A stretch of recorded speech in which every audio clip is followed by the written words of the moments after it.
3 suspected terrorists, believed to be Irish, have been shot dead tonight by police in Gibraltar.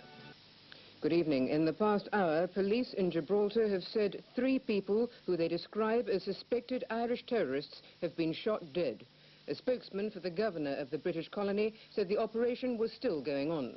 British troops stationed on Gibraltar are also involved. They are trying to deal with a suspected car bomb.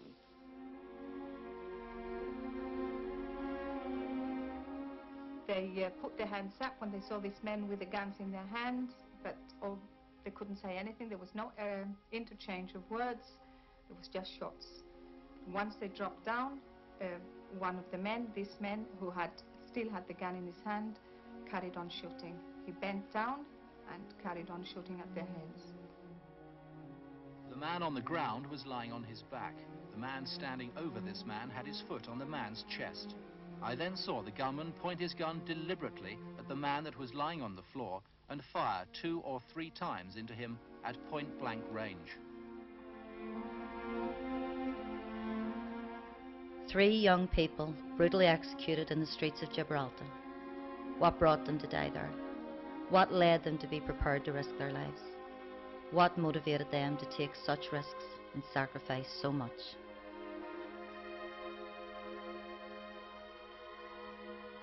The answers lie in the circumstances of being born into a country divided and belonging to a community under the boot of British domination and Unionist oppression. Nationalists in the 6 counties were treated as second-class citizens in the Orange State. Repression, discrimination and pogroms kept Unionists in a dominant position. Although life appeared to be quiet in the little streets that surrounded the Falls Road, the reality was very different.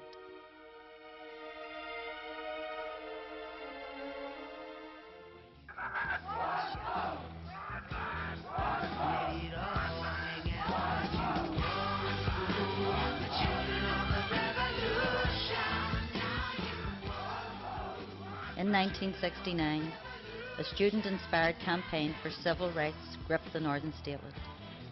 Nationalist demands for justice and equality, civic and religious freedom, met with the full force of British-backed Unionist outrage. I'd rather Rolls Royce, 'cause it's good for my voice, but you won't fool the children of the revolution. Now you won't fool the children of the revolution. Now. Frenzied Unionist mobs, backed up by the RUC and B specials, attacked nationalist areas. Violence erupted onto the streets. But from the ashes of 1969 arose a new, reinvigorated IRA, a people's army that would wage a war of national liberation against overwhelming odds. Ogla and Ahern initially reorganised as a defensive force.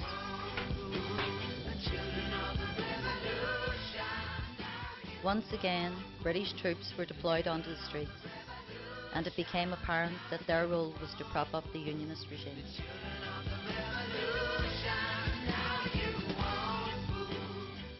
The IRA moved to offensive mode against the British forces of occupation in our country.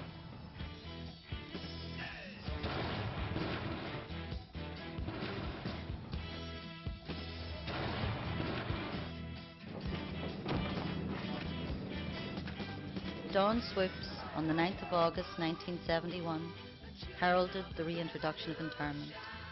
Many people, men, women, young and old, were arrested, brutalised and held without trial. It was in this climate that a young Mairead Farrell became a volunteer in the revolutionary forces of Ogla and Ahern. I was very young when I became involved in the Republican movement. At that time we were protesting about internment and we were on the streets. Actually, when the Brits came into the area, you were always out buying bin lids, you know, all that crack. You know, you became aware, right, you know, I have to do something here, you know, this just isn't right, and you find yourself, you want to become more and more involved.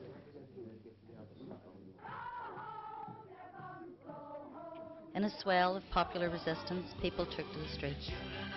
Riots were a daily feature of life, and in 1973, Dan McCann was arrested and sentenced to 6 months for riotous behaviour. Upon his release, he too became a member of Ulster.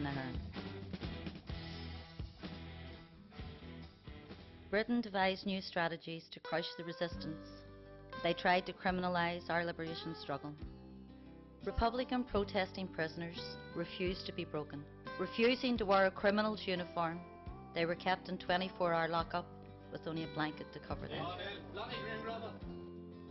Women prisoners in Armagh jail were also inhumanely treated, among them a young Maria Farrell, who had been captured whilst on active service in 1976. So we went on a no-work protest, refused to do the work at that period, which was 76. They threw us into our cells and we were locked up 24 hours. Wouldn't allow us out to use any toilet amenities. In the cells, all we had was a chamber pot. Couldn't use the toilet facilities, so therefore we had slops in the chamber pots and we had to slop out in the wing, and that's when the no-wash protest began. So we were locked 23 hours a day in the cell, which was covered in a screta because we had no means to use the toilets, and this continued from February 1980 until March the 1st, 1981. Years of deprivation and torture was taking its toll upon the prisoners. With little options left open to them, it was decided to embark upon a hunger strike. And we felt, you know, we're going to have to come up with something else. And there wasn't anything else. Hunger strike was our last. It was our last weapon. And of course, hunger strike has to be your last weapon because it's death, you know. And that's what we felt. You know, we tried everything. 7 volunteers in the H blocks began their fast on the 27th of October 1980. We and my 6 comrades are prepared to go through with this, and we are prepared to die to prove that we are special prisoners and our 5 basic demands are just. On the 1st of December, they were joined by 3 female comrades in Armagh Women's Jail, including the then OC, Maria Farrell. The hunger strike ended when it appeared that a breakthrough had been made. But the Brits reneged, leaving the prisoners with no choice but to embark upon another hunger strike. This time, 10 Republican prisoners of war would die.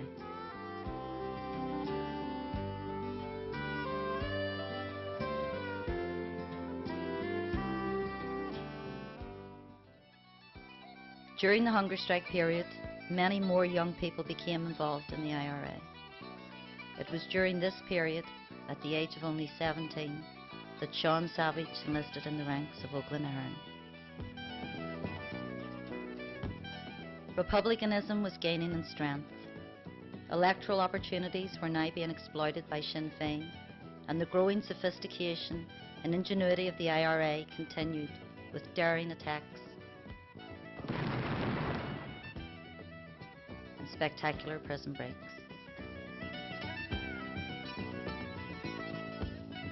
The full weight of Britain's war machine was deployed to defeat and crush the IRA. Arrests, show trials and informers were used. Beatings, harassment and threats were a daily occurrence. The British state collusion with loyalist paramilitaries was systematic.